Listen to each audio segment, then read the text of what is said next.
कुर्बानी के हवाले से ये एतराज़ भी किया जाता है कि ये मईशत पर बोझ है।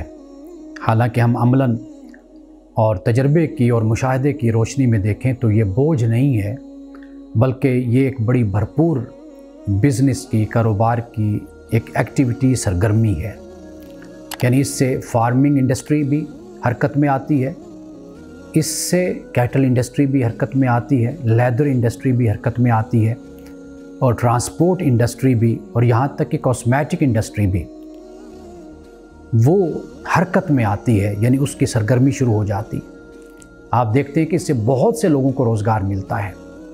सिर्फ़ एक मुस्लिम मुल्क को अगर देख लिया जाए कि उसमें बिला मुबालगा अरबों का बिज़नेस इन 12-13 दिनों में होता है।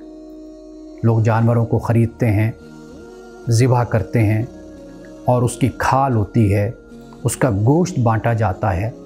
तो गोया के माशरे में, मुल्क में एक ठीक ठाक किस्म की तिजारत की और कारोबार की सरगर्मी वजूद में आ जाती है। यानी सरगर्मी बढ़ जाती है और लोग धड़ाधड़ कारोबार करते और कमाते हैं।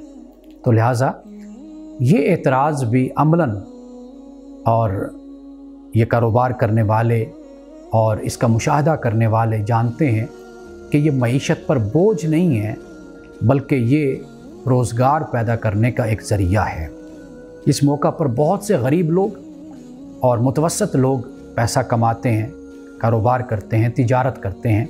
और ऐसे लोग कि जो आम दिनों में तो कारोबार नहीं कर रहे होते, लेकिन इन दिनों में वो कारोबार करते हैं और इससे लाखों करोड़ों रुपया वो कमाते हैं।